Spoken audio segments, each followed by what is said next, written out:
Insya Allah siap. PPT-nya udah ini. Insya Allah siap, Pak. Oke.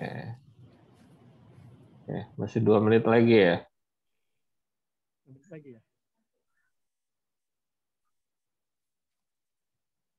Kalau buka masker aja gimana nih?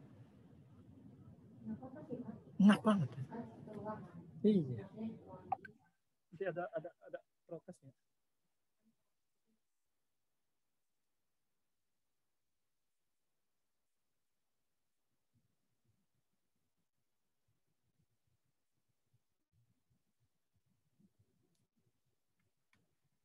Udah 23.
Sepertinya udah bisa dimulai, Pak Erik, Bu Lisa, Pak Amin. Siap, siap. Bismillahirrahmanirrahim. Assalamualaikum warahmatullahi wabarakatuh. Waalaikumsalam warahmatullahi wabarakatuh. Baik, izinkan saya memperkenalkan diri. Nama saya Erik Prasetyo. Insya Allah saya akan memandu acara ngopi bareng peneliti yang ketiga ini sampai kurang lebih jam 3 ya. Pertama-tama saya ingin mengucapkan terima kasih kepada Mbak-mbak, Mas-mas, Bapak, dan Ibu yang sudah berkenan hadir di acara ini. Semoga kita semua dalam keadaan sehat walafiat. Oke, untuk mempersingkat, mungkin sebelum kita beranjak ke acara, mungkin Mbak Lisa tolong ditampilkan ya rundown acara hari ini ya. Mungkin ya. Caranya dulu.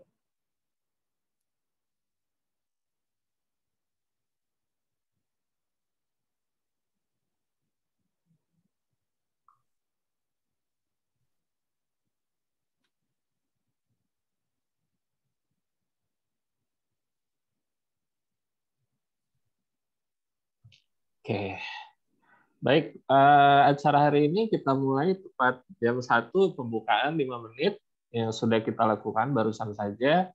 Kemudian ada sedikit perkenalan mengenai kelompok penelitian non-logam di mana kelompok penelitian ini Pak Amin, pembicara hari ini merupakan salah satu peneliti di kelompok penelitian ini.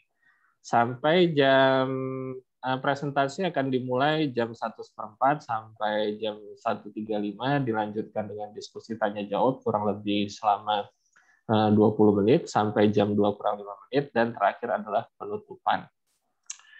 Berikutnya mungkin ada beberapa tata tertib dalam acara ngopi bareng peneliti ini. Mohon Mbak Lisa untuk di-share terlebih dahulu tata tertibnya.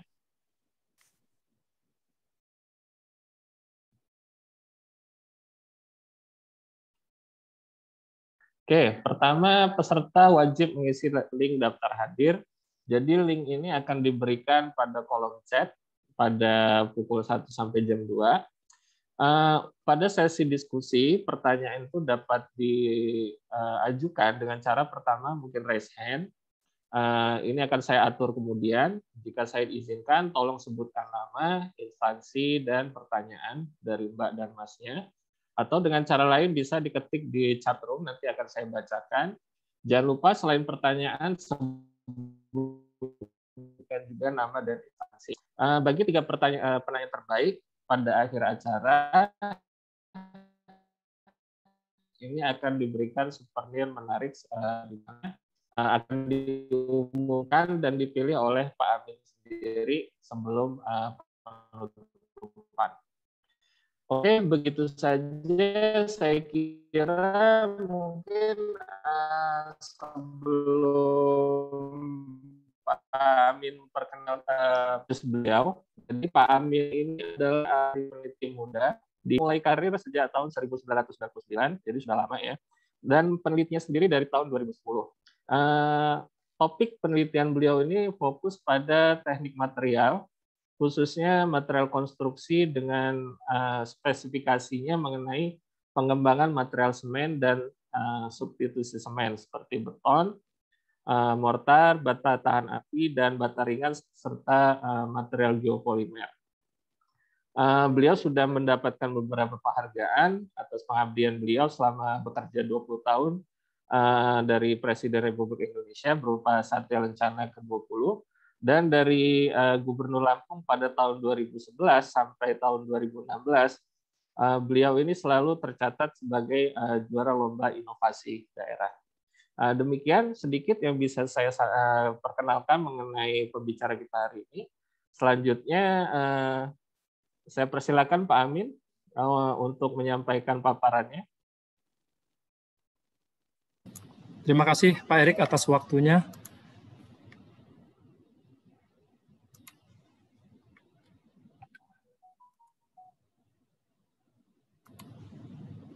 Sudah jelas ya, Mbak? Baik, Assalamualaikum warahmatullahi wabarakatuh. Terima kasih pada Bapak-Bapak, Ibu-Ibu, serta adik-adik sekalian yang telah bergabung dan berjoin di dalam webinar yang ketiga, khususnya di Keltian non-logam. Kami di sini akan mencoba memaparkan apa yang telah menjadi konsen dari penelitian kami, khususnya di non-logam, khususnya saya sendiri di bidang pengembangan mineral berbasis silika sebagai material konstruksi. Nah, izinkan saya memaparkan sedikit renstra mengenai non-logam yang di bawah kepemimpinan dari Pak David. Pada tahun 2020, konsen daripada penelitian non-logam yaitu peningkatan kandungan nutrisi tanah yang memanfaatkan mineral berbasis silika. Jadi ini untuk mendorong pertumbuhan daripada nutrisi yang akan diberikan kepada tanaman, khususnya tanaman singkong ataupun tanaman kedelai. Ini pada tahun 2020. Kemudian daripada tahun 2020 masih mengenai pertanian, itu kita mengenai pemanfaatan kompos yang berbasis mineral, ini yang menggunakan basal masih, kemudian kita basal sebagai struktur berpori untuk aplikasi bahan material ringan. Kemudian juga pada 21 juga kita ke pemanfaatan basal sebagai leca atau like expanded clay agregat untuk sebagai bahan baku lokal, ini gunanya sebagai untuk pembuatan bata ringan juga oke. Kemudian yang keempat, pembuatan bata geopolimer yang konsen saya sendiri. Nah, pada tahun 2022 sampai 2023, renstra non-logam ini memanfaatkan kompos cair berbasis basal. Jadi kita ingin memanfaatkan basal ini menjadi cair sehingga kita memanfaatkannya menjadi pupuk tanaman sehingga memberikan protein bagi tanaman sehingga untuk pencegahan stunting yang sekarang menjadi di Indonesia, yang itu yang dilakukan saat ini. Nah, kemudian juga basal berfungsi sebagai puming atau agen untuk pembentukan struktur berpori, masih itu untuk menggunakan sebagai material bata ringan. Kemudian leca, kemudian kembali lagi geopolimer. Kemudian 2024 non-logam juga masih memanfaatkan basal sebagai leca sebagai sistem aquaponik. Jadi untuk sebagai media tanam di aquaponik yang sekarang misalnya kita tahu bahwa sekarang di rumah saja mungkin itu kesibukan bagi kita semua yang ada di rumah. Nah, kemudian juga kita akan memanfaatkan daripada modifikasi basal tadi sama seperti yang ini tadi kita memanfaatkan menjadi aquapoming. Kemudian kembali lagi 2024 kita masih berkutat di geopolimer sebagai material untuk pembuatan pengganti semen. Mungkin itu yang dapat saya sampaikan mengenai renstra non-logam di bawah kepemimpinan Pak David. Nah, mineral berbasis silika itu apa? Salah satu banyak contoh yang dapat kita lihat. Kalau kita lihat bahwa basal itu adalah salah satu mineral berbasis silika. Kemudian kita lihat zeolit, kemudian ada bentonit, ada ball clay, ada kaolin, ada feldspat, batuan silika. Kemudian kita juga memanfaatkan daripada limbah smelter daripada peleburan biji besi atau peleburan nikel, yaitu slagnya. Karena kita tahu slagnya itu masih banyak mengandung silika. Kemudian juga kita memanfaatkan juga limbah daripada industri PLTU atau PLN. Karena mereka setelah melakukan pembakaran daripada batu bara sebagai bahan bakarnya, maka menghasilkan limbah berupa fly ash dan bottom ash. Nah, kita akan memanfaatkan dari fly ash dan bottom ash yang ada di PLTU itu sebagai material daripada pembuatan geopolimer. Nah, mineral batu-batuan yang saya sebutkan tadi itu khususnya semua banyak mengandung silika. Bisa kita lihat daripada komposisinya nanti di slide berikut. Nah, kalau kita lihat di sini bahwa feldspat itu kita lihat kandungan SiO2-nya sendiri adalah 67,3%. Demikian juga basal, ini mendominasi SiO2-nya 48,56. Zeolit juga demikian 70,2. Nah, dapat kita lihat sendiri di slide bahwa SiO2 yang terkandung di dalam material yang banyak mengandung silika ini sangat tinggi. Nah, itulah yang kita manfaatkan sebagai material yang berbasis silika sebagai bahan konstruksi yang nantinya akan kita lihat dimanfaatkan untuk apa saja. Nanti kita lihat di slide berikut.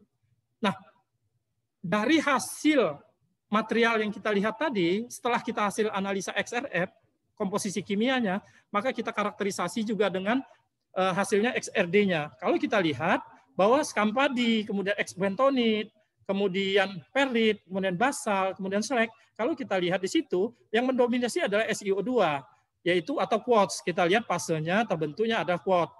Kemudian juga demikian dengan perlit. Kemudian dengan basal juga demikian.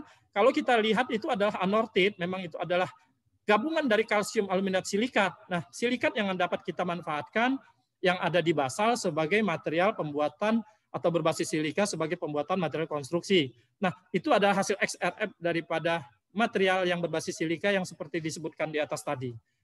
Nah, kemudian dari semua material yang berbasis silika itu, kita memanfaatkannya menjadi material untuk pembuatan konstruksi. Nah, apa yang dimaksud material konstruksi? Yang pertama adalah kita lihat bahwa semen.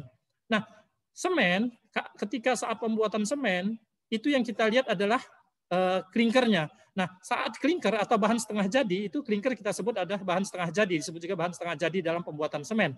Nah, ketika bahan pembuatan setengah jadi ini, atau pembuatan klinker ini, itu menggunakan bahan baku yaitu batu kapur, batu silika, tanah liat, kemudian dikasih pasir besi, ditambahkan pasir besi. Nah, kita mencoba di sini nanti akan menambahkan basal sebagai material daripada pembuatan klinker. Nah, mengapa konsennya di dalam pengembangan semen sebagai penambahan materialnya? Karena kita tahu dari tahun 2018 penjualan semen semakin meningkat, menaik menjadi 8,6% dibandingkan tahun sebelumnya atau 75,2 juta ton. Nah, kemudian tahun 2019 naik kembali menjadi 112 juta ton. Nah, dengan demikian kalau kita lihat kebutuhan semen akan di Indonesia ini semakin meningkat tiap tahunnya. Nah, karena apa?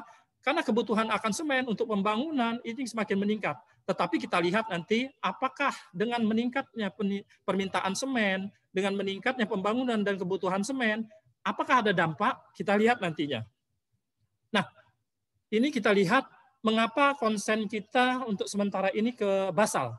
Nah, kita ketahui basal itu sangat-sangat banyak cadangannya terutama di Indonesia. Kalau kita lihat sebanyak 5.571 juta ton yang ada di Indonesia. Nah, sedangkan di Lampung sendiri itu sebanyak 318 juta ton di Lampung. Nah, dengan cadangan yang begitu banyak, kita tahu bahwa basal sebenarnya dapat dimanfaatkan menjadi material yang lebih.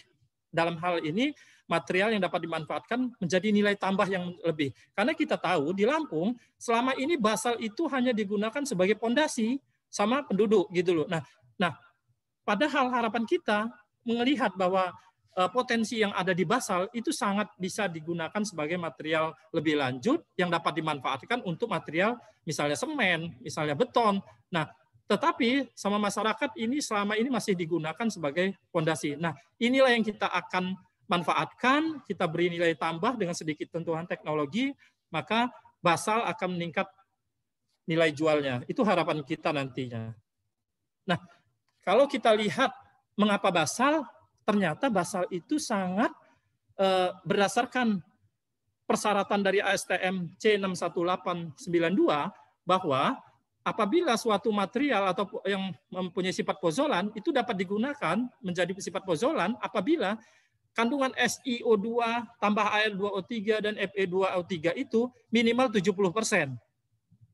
Nah, di dalam basal sendiri berdasarkan hasil analisa yang dilakukan oleh BPTM sendiri, kemudian kita lakukan analisa di luar Tekmira, bahwa antara SiAl dan Fe2 ketiga jumlah senyawa tersebut ketika ditambahkan SiO2-nya melebihi dari 70%. Nah, dengan demikian bahwa untuk unsur kimia atau komposisi kimia bahwa basal dapat digunakan sebagai material pozolan karena sudah memenuhi persyaratan daripada ASTM C618 ini tadi. Nah, akan tetapi bisa kita lihat sendiri lagi bahwa apakah hanya komposisi kimia saja yang memenuhi persyaratan sebagai pozolan? Tentunya tidak. Kalau kita lihat nanti ada nilai indeks pozolan yang tentunya harus kita lakukan juga. Nah, ini adalah karakterisasi daripada basal sendiri dengan hasil XRD-nya. Kalau kita lihat bahwa basal sendiri itu kita lakukan, pertama kita lakukan kalsinasi, kemudian sebelum kalsinasi. Nah, kalau kita lihat dari fase yang terbentuk, bahwa ternyata tidak ada perbedaan antara basal sebelum dikalsinasi dan setelah dikalsinasi, senyawa yang terbentuk tetap anortit, kemudian augit, porstatit, kemudian silikon oxide. Nah, ternyata tidak ada perbedaan atau tidak ada perubahan senyawa yang terbentuk ketika basal dipanaskan dan tidak dipanaskan. Nah, sehingga dengan demikian nanti kita ambil kesimpulan bahwa mana yang akan kita gunakan di dalam dia sebagai substitusi semen atau sebagai substitusi atau pembuatan beton atau dia sebagai material pembuatan klinker. Nah, kalau kita lihat hasil daripada karakterisasi basal untuk SEM-nya, kita lihat bahwa dominasi daripada penyebaran atau morfologi yang terlihat bahwa silikat yang terlihat ini, kita lihat di sini silikat yang mendominasi dari penyebaran daripada atau morfologi yang ada di basal sendiri. Kalau kita lihat di situ terbentuknya silikat dan kalsit itu adalah yang mendominasi di dalam pembuatan batu basal ini nantinya akan kita manfaatkan menjadi bahan material konstruksi. Karena kita lihat penyebaran atau daripada yang terlihat di sini kalsit dan quartz itu sangat mendominasi. Nah, kemudian berdasarkan hasil karakterisasi kuat tekan mortar, ini yang kata saya tadi bahwa apakah hanya kandungan komposisi kimia saja yang menjadi persyaratan untuk pozolan? Ternyata tidak. Yang kita lihat ini adalah indeks pozolan. Nah, ternyata apabila suatu material yang akan dapat digunakan sebagai material pozolan, selain dia memenuhi persyaratan komposisi kimia, juga akan memenuhi persyaratan dari indeks aktivitas dari pozolan. Nah, kalau kita lihat ketika basal kita tambahkan di semen murni, itu sebanyak 15%, ternyata indeks pozolannya hanya 72,73. Sedangkan standar yang diinginkan indeks pozolannya adalah 75. Ternyata tidak masuk ketika ditambahkan 15% daripada basal terhadap substitusi semen murni. Tetapi ketika ditambahkan 10% material basal pada semen murni, ternyata indeks pozolannya naik menjadi 86,55%. Nah, sedangkan persyaratannya ada 75. Begitu juga ketika ditambahkan basal sebanyak 5%, maka indeks pozolannya menjadi 100%. Nah, dengan demikian bahwa dengan penambahan 10% basal, maka indeks pozolan daripada basal ini sendiri sudah melebihi atau sudah memenuhi persyaratan. Nah, dengan demikian berdasarkan persyaratan dari komposisi kimia yang 70% sudah memenuhi syarat, kemudian indeks pozolan 75 sudah memenuhi syarat, maka demikian kesimpulannya bahwa batu basal, khususnya batu basal skoria ini dapat digunakan sebagai material pembuatan konstruksi. Nah, kalau kita lihat ini adalah grafiknya, atau kita lihat tadi bahwa dengan penambahan 5%, 10%, 15%, dan 20%, kalau kita lihat dengan penambahan 20%, ini maka peningkatan daripada indeks pozolannya sampai 124%. itu ketika basal setelah dikalsinasi. Nah, tetapi kalau terjadi perbedaan ketika basal sebelum dikalsinasi, itu kita lihat penambahan 20% itu sampai 115.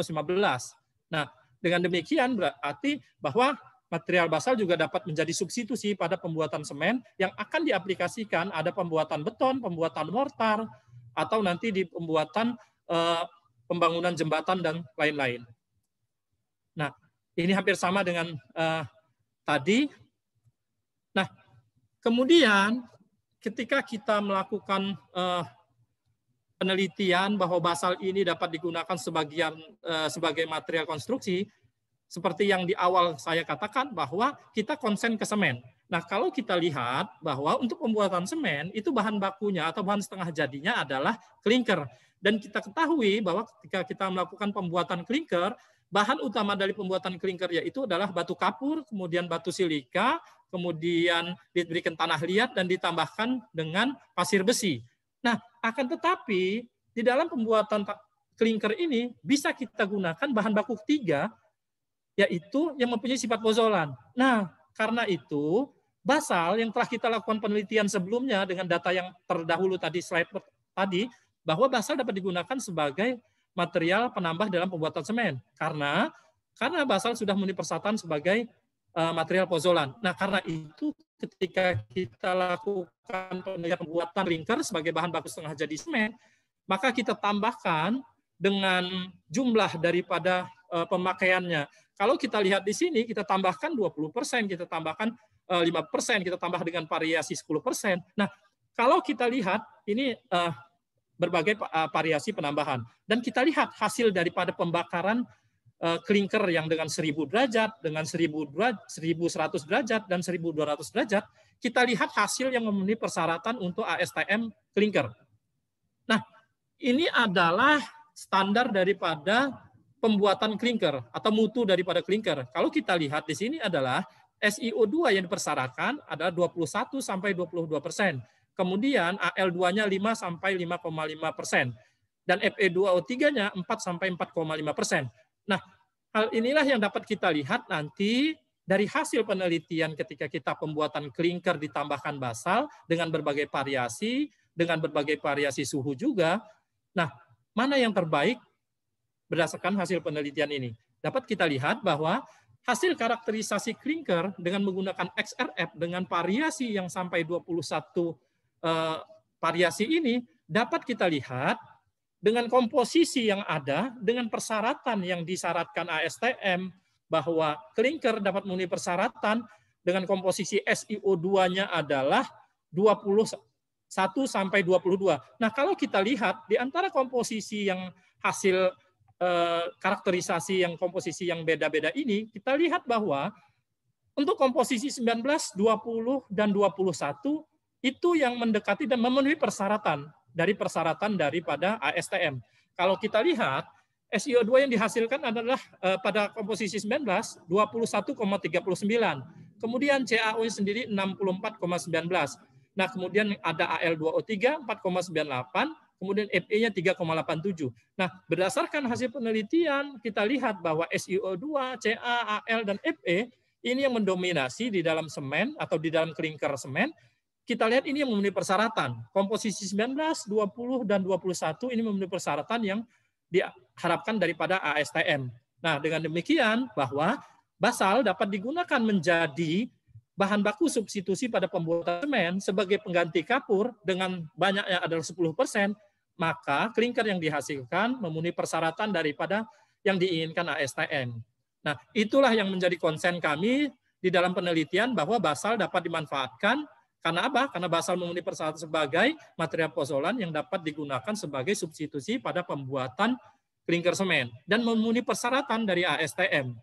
Demikian untuk basal sebagai klinker. Dan kita lihat penelitian lainnya bahwa struktur mikro yang ada pada klinker yang dihasilkan kita lihat adalah itu ada C2S atau dikalsium silikat atau belit senyawanya, kemudian ada alit atau trikalsium silikat.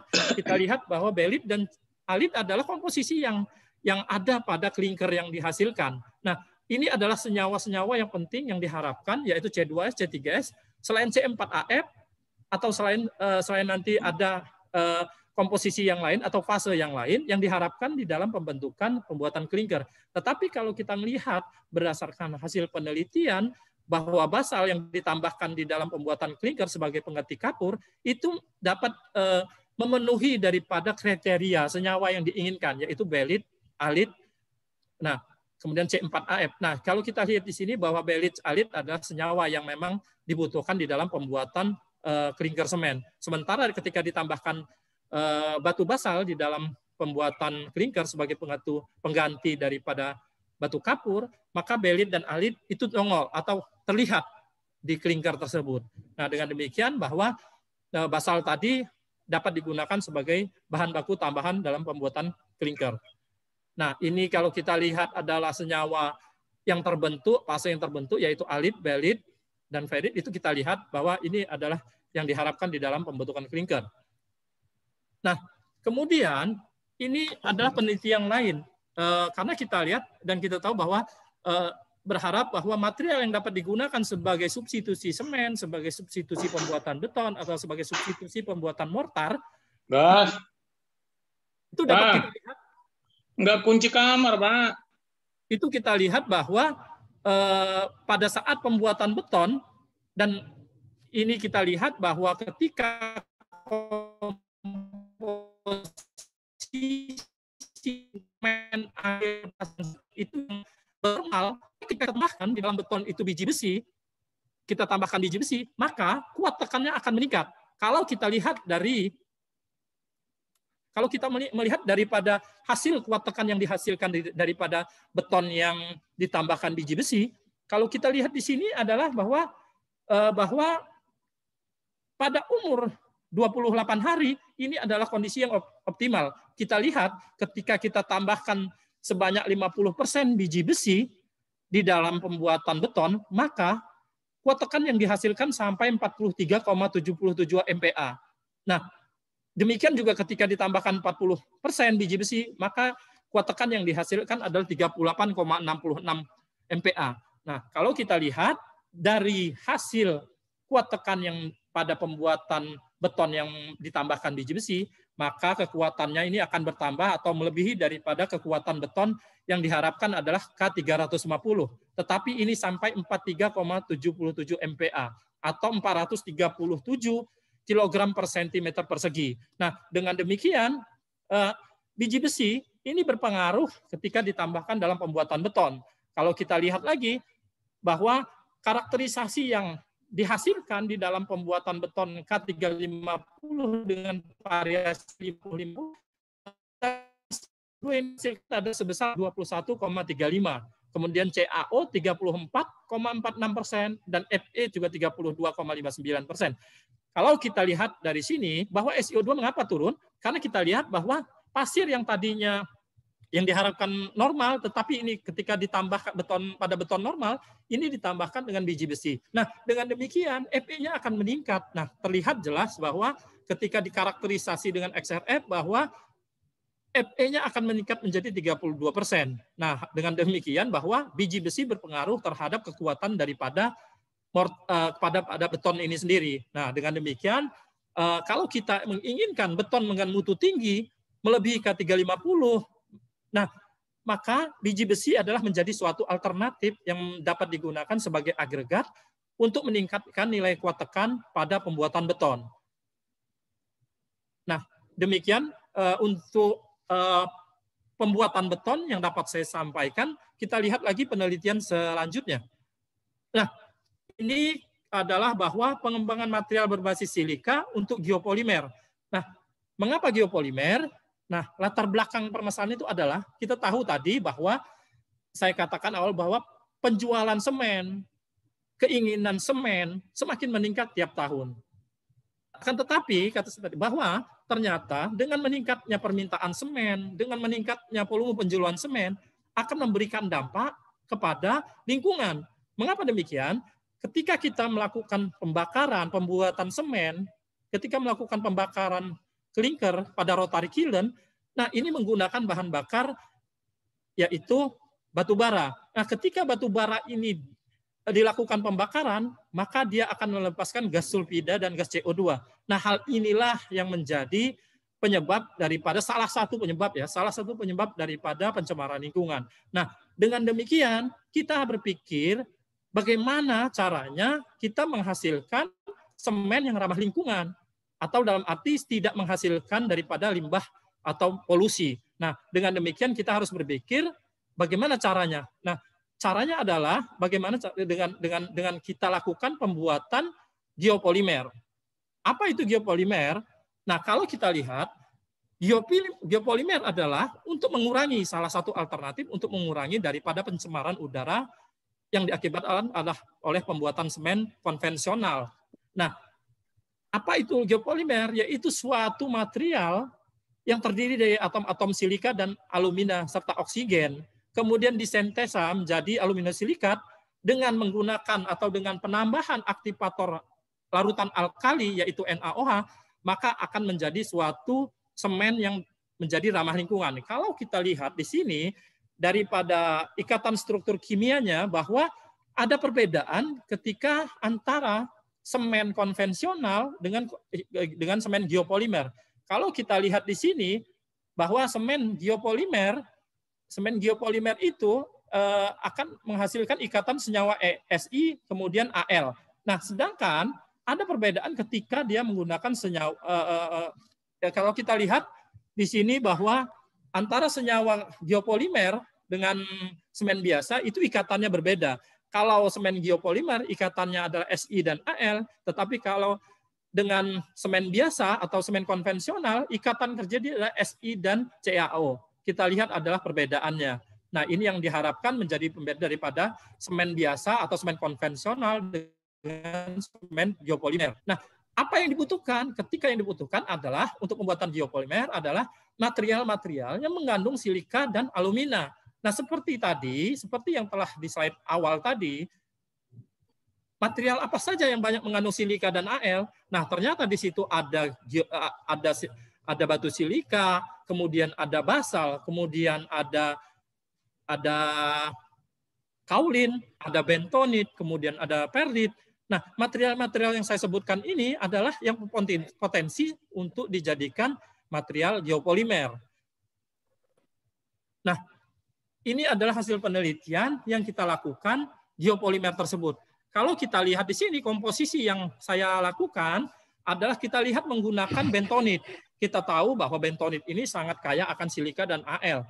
Ketika kita lakukan dengan variasi sampai 5 variasi komposisi dari bentonit, dengan kita variasikan jumlah bentonit, maka hasil yang dapat kita lakukan nanti adalah kita lihat karakterisasi yang dilakukan adalah komposisi ketiga. Ini adalah kita terbaik, yaitu ketika dilakukan ini hasilnya adalah SiO2-nya sebanyak 64%, kemudian Al-nya adalah 11%, dan 13% adalah Fe2O3 ketika kita lakukan menggunakan bentonit pada komposisi 3. Dan ketika kita lakukan berbagai komposisi sampai 5 ini, kemudian kita lakukan juga uji kuat tekannya. Selain daripada karakterisasi kimianya, kita lakukan karakterisasi kuat tekan dalam arti properti mekanisnya. Nah, kalau kita lihat dari hasil ini bahwa komposisi 3 ini adalah komposisi yang optimum, yaitu kuat tekannya selama 8 jam kita lihat 35,92 MPa. Nah, hasil ini sangat tinggi kalau kita lihat kalau kita menggunakan bentonit. Nah, begitu juga ketika kita lakukan karakterisasi XRD-nya, yang dihasilkan atau puncak tertinggi yang dihasilkan adalah SiO2 atau quartz sebanyak 25%. Kemudian dilanjutkan dengan CaCO3 atau CaO sebanyak 19% dan Fe2O3 sebanyak 17%. Nah, demikian bahwa bentonit ini dapat digunakan sebagai material pembuatan geopolimer. Kita lihat lagi komposisi yang dapat digunakan. Nah, kita lihat di sini kita menggunakan zeolit sebagai material daripada pembuatan geopolimer. Nah, kita tahu lagi bahwa zeolit banyak mengandung Si dan Al. Nah, berdasarkan hasil properties daripada mekanisnya, kita lihat kuat tekannya itu yang tertinggi itu pada pemanasan 130. Kita lihat dengan waktu sampai ketika 6 jam ini menghasilkan hampir 14 MPa. Kalau kita lihat di sini dibandingkan dengan pemanasan 110. Nah, ini kita melakukan variasi daripada pemanasan suhu pemanasan, waktu pemanasan, yaitu waktunya antara 6, 9, dan 12 jam, kemudian suhu pemanasannya ada 70, 130, dan 110, dan 120, maka kalau kita lihat bahwa pemanasan dengan waktu 6 jam, kemudian dengan 120 derajat, ini adalah yang optimal dengan menggunakan zeolit sebagai material pembuatan geopolimer. Nah, kalau kita lihat senyawa yang dihasilkan, yaitu adalah SiO2-nya sebanyak 55%, kemudian Al-nya adalah 12. Kemudian kita lihat bahwa K2-nya juga meningkat menjadi 4,911, karena kita tahu bahwa zeolit banyak mengandung K juga. Nah, itu adalah senyawa oksida yang terkandung di dalam ketika geopolimer menggunakan bahan zeolit. Nah, ada juga ini kita menggunakan kaolin. Seperti yang saya sebutkan, material yang berbasis silika yaitu adalah kaolin. Nah, kalau kita lihat di sini ada 5 komposisi yang kita lakukan. Kaolin yang ada sebagai sumbernya, semakin komposisinya semakin komposisinya kita tambahkan kaolin semakin banyak.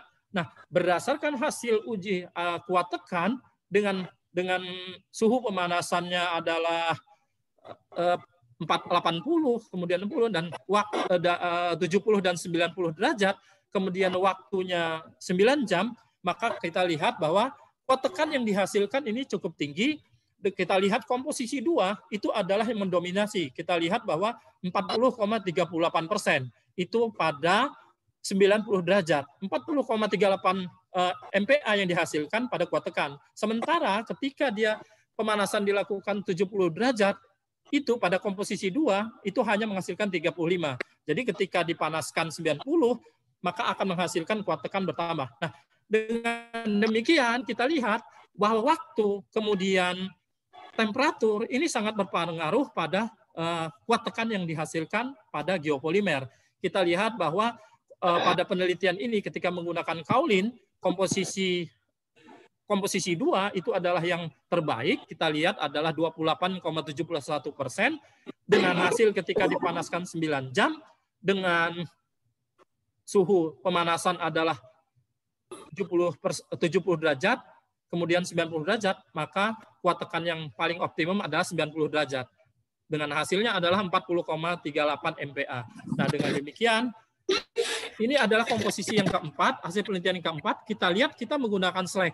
Nah, seperti yang saya katakan di awal bahwa kita akan memanfaatkan slag dari hasil peleburan daripada logam. Nah, ini yang kita gunakan adalah slag hasil peleburan biji besi. Nah, ketika kita lakukan slag sebagai bahan baku awal dengan sebanyak 77%, nah, maka hasil kuat tekan yang dihasilkan adalah ketika kita lakukan pemanasan 60 derajat dan 80 derajat dengan pemanasan waktu 4 jam dan 6 jam, maka kuat tekan kemudian 8 jam juga kita lakukan, kemudian kuat tekan yang dihasilkan yang optimum itu adalah pada 60 derajat Celcius selama 8 jam. Hasil yang dihasilkan adalah 10,106 MPa. Nah, dibandingkan dengan 60 derajat tetapi 4 jam itu hanya 4,49. Dengan demikian sekali lagi bahwa temperatur kemudian waktu sangat berpengaruh di dalam kekuatan tekan daripada geopolimer ini. Nah, ini adalah berbagai komposisi, berbagai material yang berbasis silika yang digunakan. Tadi ada eventonit, ada zeolit, ada kaolin, kemudian ini kita gunakan slag. Nah, ini adalah hasil penelitian daripada pembuatan geopolimer sebagai material pembuatan pada geopolimer pengganti semen konvensional. Nah, dari hasil karakterisasi geopolimer yang kita lakukan, dari hasil penelitian tadi, untuk komposisi 4 tadi pada hasil ini bahwa kita lihat suhu 60 derajat selama 4-6-8 jam, kita lihat senyawa yang terbentuk atau senyawa yang mendominasi adalah Kirschalterit. Ini adalah senyawa yang terbentuk kita lihat bahwa SiAl ini adalah yang dibutuhkan di dalam pembuatan geopolimer. Dan ini adalah senyawa yang terbentuk di dalam ketika kita lakukan karakterisasi XRD-nya. Kemudian kalau kita lihat hasilnya antara geopolimer dengan 60 derajat, kemudian dengan selama 8 jam. Nah, ini kita lihat bahwa berdasarkan SEM-nya, kita lihat bahwa penyebaran daripada SiO2, kemudian Al2O3, ini kita lihat ada perbedaan. Berdasarkan hasil morfologi, kita lihat bahwa ketika dia 40 mes yang digunakan, kemudian 60 derajat selama 4 jam, bila dibandingkan dengan ukuran 40 mes 60 derajat selama 8 jam, kita lakukan perbesaran 5.000 kali, maka kita lihat ini ada perbedaan antara keduanya. Ketika AB ini kita lihat bahwa ketika dipanaskan selama 8 jam, ini kita lihat penyebaran SiO2 dan Al2O3-nya sudah menyebar ke seluruh di dalam pembuatan geopolimer. Tetapi kalau kita lihat dengan 60 derajat selama 4 jam, kita lihat SiO2 hanya bagian setengahnya saja. Apabila kita lihat itu dibandingkan dengan ketika dipanaskan 8 jam. Dia belum menyebar merata. Nah, demikian juga ketika kita lakukan dengan 1000 kali, itu ada perbedaannya. Kita lihat SiO2-nya hanya setengah sebahagian, sementara SiO2-nya kemudian Al2O3 pada pemanasan 8 jam itu sudah menyebar rata pada geopolimer ini. Nah, kita lihat lagi penelitian yang maaf Pak, kayaknya masih 3 slide lagi ya Pak. Iya, siap. Oke, dipercepat ya Pak ya. Ya, siap Pak. Nah, kalau kita lihat apa yang dilakukan di dalam non-logam, penelitian yang kita lakukan yang pertama adalah khususnya saya sendiri mengolah menjadi material-material basal atau material yang berbasis silika itu menjadi paving block. Kemudian kita lihat menjadi beton, kemudian kita lihat menjadi mortar dan klinker. Akan tetapi kita juga tidak menyampingkan bahwa penelitian yang lain. Kita lihat bahwa ketika kita melakukan penelitian bahwa basal ini ternyata ketika dimanfaatkan menjadi produk lain, yaitu berupa serat, maka nilai tambahnya menjadi lebih menarik. Kenapa? Nilai tambahnya menjadi lebih tinggi. Kenapa? Kita ketahui bahwa ketika basal dilebur, dilakukan peleburan pada tungku dan menghasilkan serat, maka seratnya ini sangat kekuatannya sangat tinggi. Kalau kita lihat di Cina, di penelitian di Cina, kemudian di pabrik sana, mereka sudah menghasilkan daripada serat yang dihasilkan dari basal. Nah, seratnya ini lebih kekuatannya lebih dibandingkan serat Kevlar yang ada di pasaran. Nah, untuk apa pemanfaatan dari serat ini? Kalau kita lihat dari serat ini pemanfaatnya sangat banyak sekali. Nah, ini adalah pemanfaatan daripada basal sebagai fiber, kita lihat sebagai konstruksi material, sebagai teknik tekstil pada industri, kemudian kita lihat sebagai space tadi teknologi. Nah, pemanfaatan daripada fiber yang dihasilkan dari basal ini sangat-sangat banyak. Nah, sehingga dengan demikian ada teman yang memanfaatkan ini menjadi konsen penelitiannya. Nah, dengan demikian bukan berarti hanya konstruksi sebagai material konstruksi saja, akan tetapi kita melihat dia sebagai material pengembangan untuk lain. Salah satunya adalah sebagai serat fiber. Dan ini yang kita lakukan di dalam pengolahan di dalam non-logam. Mungkin itu yang dapat saya sampaikan. Sekali lagi saya ucapkan terima kasih. Dan untuk selanjutnya mungkin kita berdiskusi, Pak Erik. Baik, Pak Amin. Terima kasih, Pak, atas penjelasannya yang panjang lebar sekali. Ini banyak hal baru ya saya belajar dari sini. Baik, mungkin sebelum ke sesi diskusi ada request dari Ibu Lisa kita foto bersama. Mohon kameranya diaktifkan. Silakan Ibu Lisa untuk dipandu, Pak. Bu. Terima kasih Pak Erik.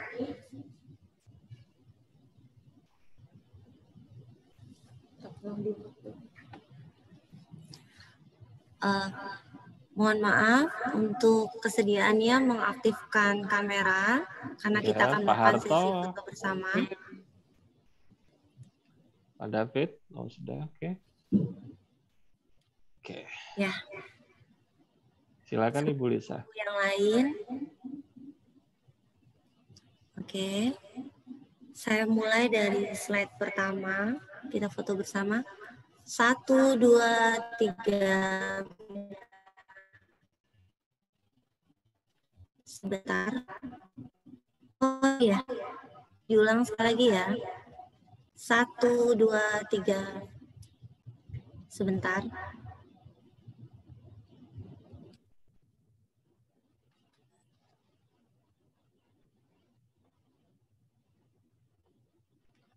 Slide yang kedua. 1, 2, 3. Ya, terima kasih. Oke, gimana Bu Lisa? Sudah cukup?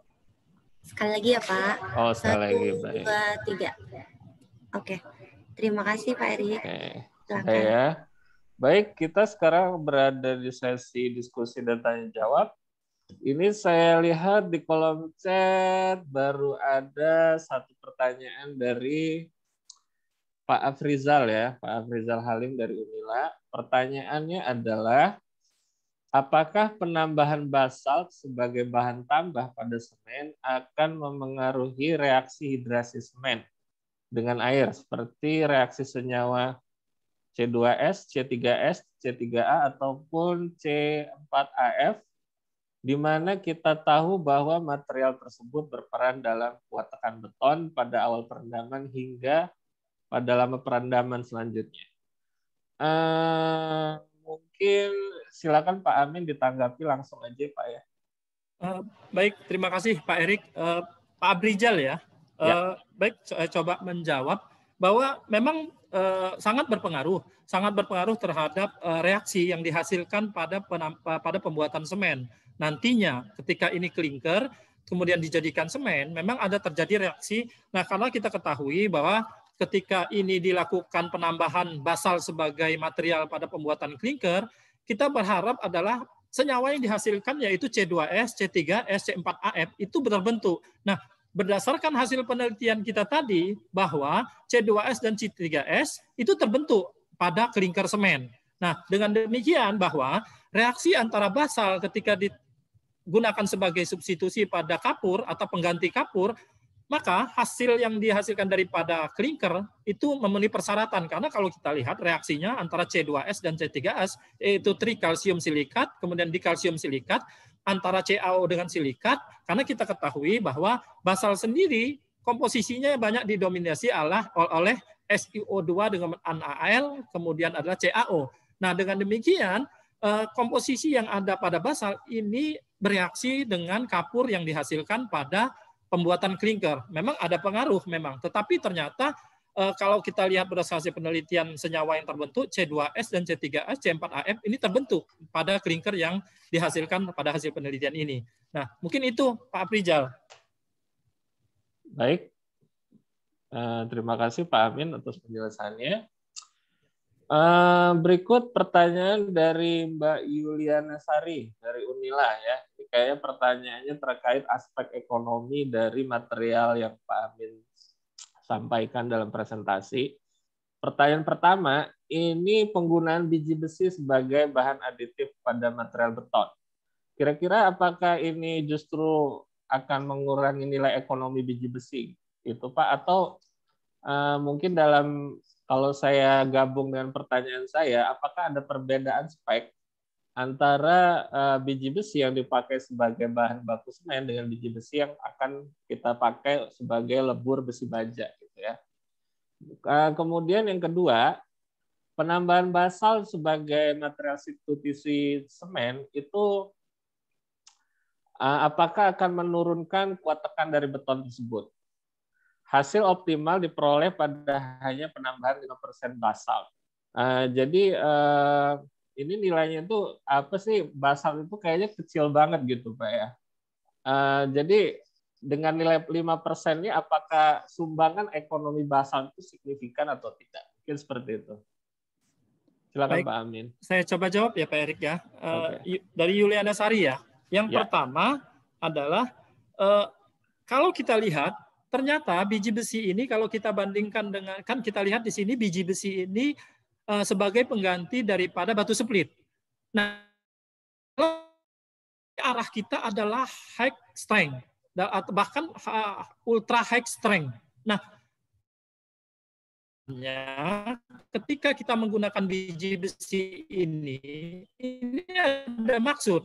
Nah, maksudnya adalah ketika beton yang dihasilkan kuat tekannya sampai high ultra strength. Nah, ini pemanfaatannya beda, bukan untuk beton-beton rumah biasa, tetapi pemanfaatannya ini adalah untuk reaktor daripada nuklir. Nah, kalau kita lihat daripada hasil penelitian teman-teman, kemudian kita lihat dari penelitian di luar negeri, bahwa mereka berharap pernah mereka menggunakan pasir besi sebagai beton yang akan dimanfaatkan sebagai untuk isolator pada tempat pembangkit nuklir. Nah, tetapi yang diharapkan adalah yang kekuatan tekannya lebih tinggi dibandingkan beton biasa. Nah, kalau kita lihat hasil penelitian tadi, yang kita harapkan adalah K350. Nah, K350 itu artinya kekuatannya adalah 350 kg per cm persegi. Akan tetapi, hasil daripada kuat tekan yang dihasilkan dengan menggunakan biji besi tadi, hasilnya sampai 440. Nah, dengan demikian berarti kekuatannya itu sudah melebihi daripada beton yang diharapkan.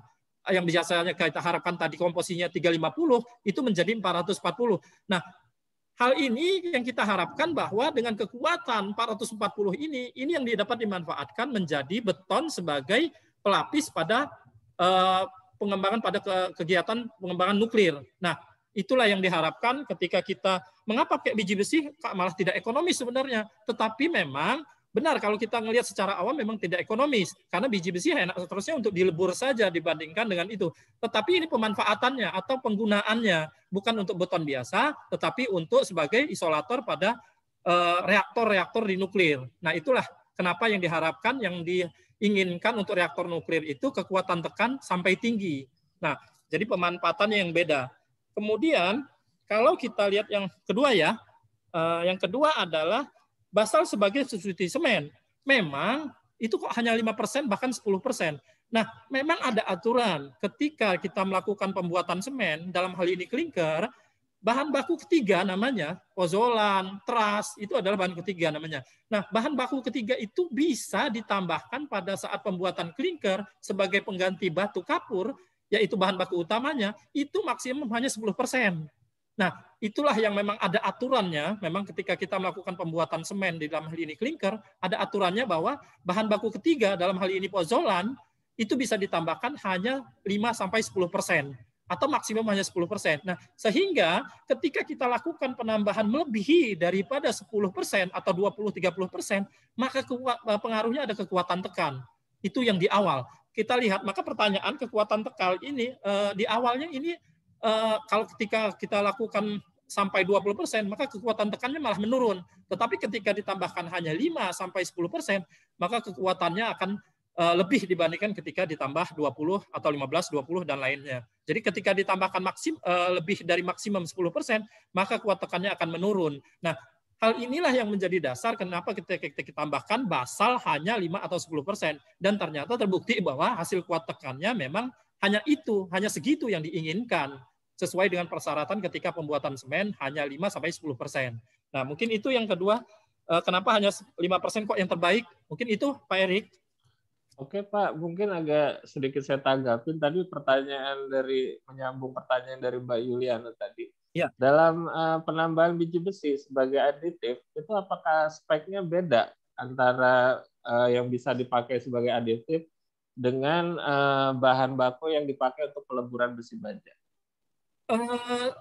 Kalau kan karena gini, takutnya nanti bersaing nanti gitu, kurang lebih begitu ya. Karena gini, kebetulan kemudian kemarin itu LIPI melakukan peleburan biji besi.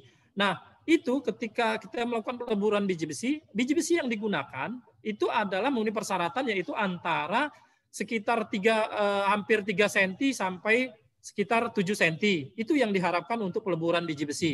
Nah, ketika dilakukan penggilingan di jaw crusher, maka akan dihasilkan daripada yang lolos selain daripada 3 dan 7 cm itu. Nah, di sini, di BPTM ini, itu berlimpah. Nah, karena itu kita memanfaatkan yang ada. Jadi kalau secara spek, istilahnya FE-nya, itu tidak terlalu berpengaruh. Memang, semakin tinggi FE, maka semakin keras material itu atau biji besi itu. Tetapi ketika yang ada di BPTM ini, yang kita lakukan FE-nya antara 40 sampai 50%. Itu yang sebagai waste, sebagai yang tidak digunakan di dalam peleburan. Nah, jadi lebih kepada size berarti Pak ya? Kalau size-nya sendiri itu kita samakan ketika sebagai agregat. Nah, agregat sendiri itu ada macam-macam. Ada ukurannya 24, ada 336, ada 48. Nah, itu sesuai dengan, ketika kita melakukan penelitian ini, yang kita lakukan ini sama dengan yang splitnya. Splitnya ukurannya adalah 34. Nah, ketika 34, maka biji besinya juga 34. Ukurannya kita samakan. Nah, bukan berarti yang bagus itu 34, tidak.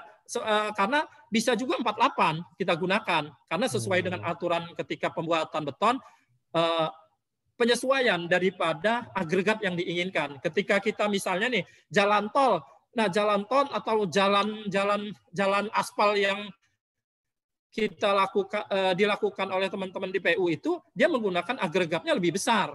Karena apa? Karena dia menghasilkan kekuatannya yang diharapkan lebih besar gitu loh. Nah, akan tetapi ketika kita melakukan untuk pembuatan beton misalnya hanya untuk slope di rumah-rumah biasa, itu yang kita gunakan bisa 23 atau 34. Nah, hanya demikian. Jadi ukuran atau space daripada ukuran itu kita lihat daripada penggunaan. Mungkin itu Pak Erik. Baik, terima kasih Pak Amin. Ya, sama-sama. Mungkin ini yang terakhir ya Pak ya. Ini saya tanyakan 2 pertanyaan sekaligus karena waktu kita sudah hampir habis. Jadi pertanyaan pertama dari Amir, ini nggak tahu dari mana ini. Pertanyaannya adalah apakah sudah ada rekomendasi secara keseluruhan mengenai aspek K3 dari material beton ini? Jadi apakah sudah ada studi aspek kesehatan atau keamanan, kurang lebih seperti itu. Yang kedua dari Rizka, Puslit Biomaterial. Pertanyaan, apakah pemanasan dan reaksi dengan NaOH yang dilakukan dapat meningkatkan kandungan silika dalam material geopolimer? Apakah pemanasan tersebut sebaiknya dilakukan untuk aktivasi material atau ketika pembuatan produk? Ya, mohon penjelasannya, Pak.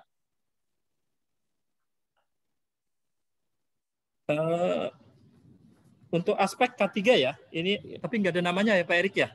Ada namanya Amir. Siapa? Tapi nggak tahu ini dari mana ini. Oke, baik. Saya coba jawab ya. Apakah sudah ada rekomendasi mengenai K3? Jujur saja bahwa ketika yang diharapkan misalnya basal, kemudian itu digunakan sebagai material pada pembuatan beton atau pada pembuatan mortar, ini kita belum melihat aspek K3-nya. Tetapi kalau melihat dari keamanan daripada pengaruhnya terhadap manusia, ini kita lihat masih cukup aman. Karena apa? Karena ini kita lihat basal ini berasal daripada alam.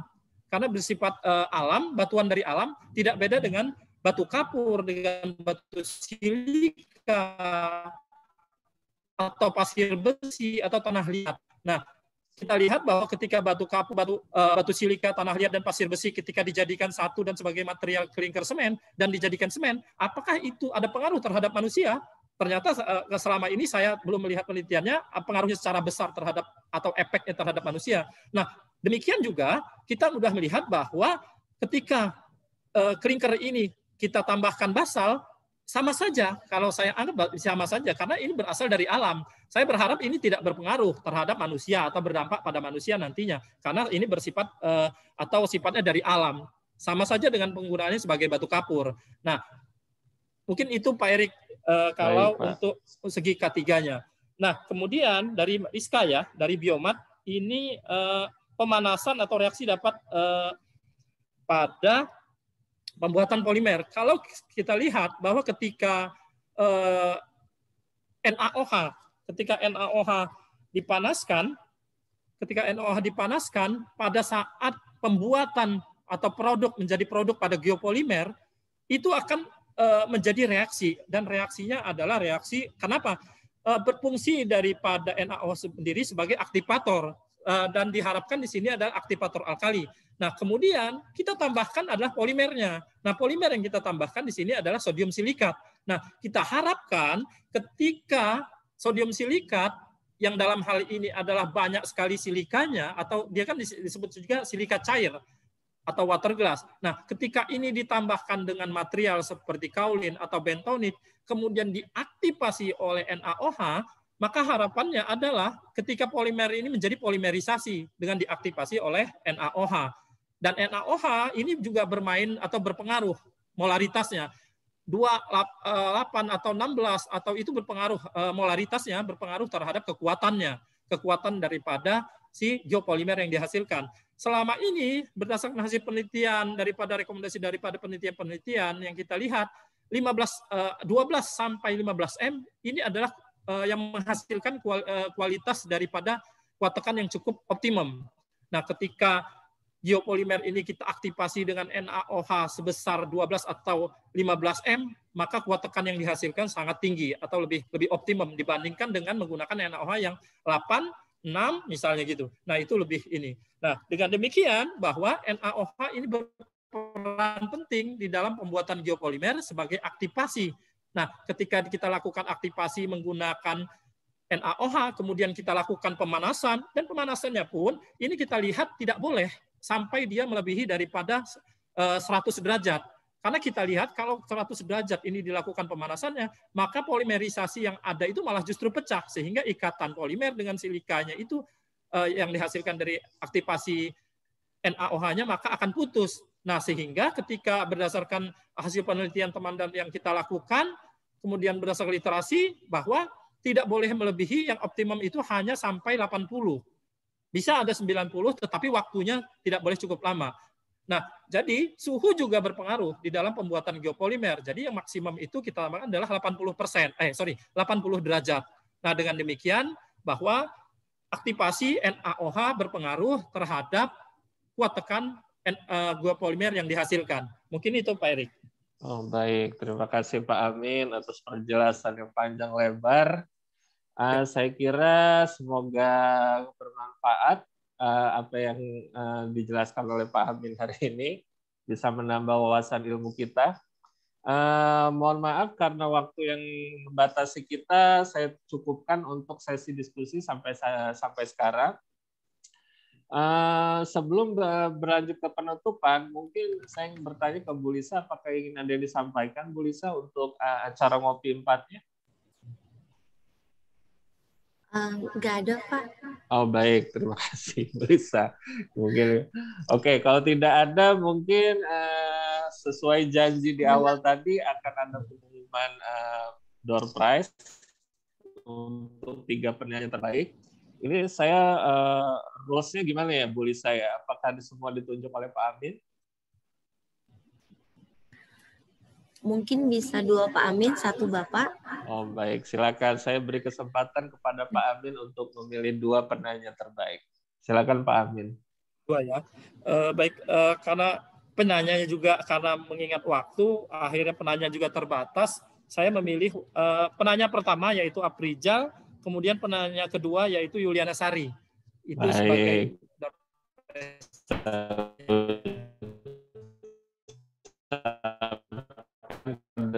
selamat buat Pak Aprijal dan Mbak Yuliana. Mungkin untuk pemenang ya ini saya pilih untuk buat Ibu Rizka ya dari Puslit Biomaterial ya, yang jauh, dan pertanyaannya juga cukup berat ini menurut saya. Kurang lebih seperti itu. Terima kasih. Oke.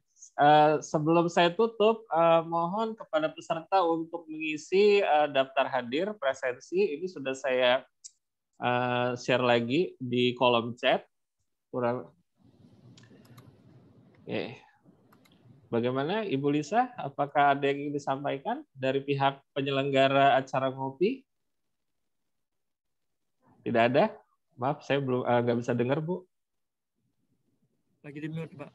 Punya Mbak ya. Ada error ya? Oke, baik, nggak ada ya. Baik, kalau tidak ada, saya cukupkan demikian. Terima kasih atas kehadiran Bapak Ibu di acara Ngopi 3 ini. Semoga bermanfaat bagi kita semua, dan saya ucapkan semoga kita selalu dalam keadaan sehat walafiat. Akhir kalam, saya tutup dengan bacaan Alhamdulillah. Assalamualaikum warahmatullahi wabarakatuh. Waalaikumsalam warahmatullahi wabarakatuh. Terima kasih, Pak.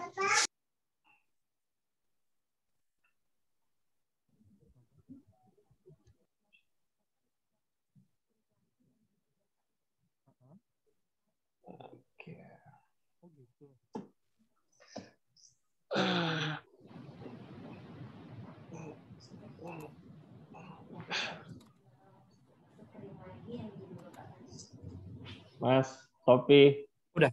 masih di situ nggak? Tongol, Pak. Belum. Oh, belum.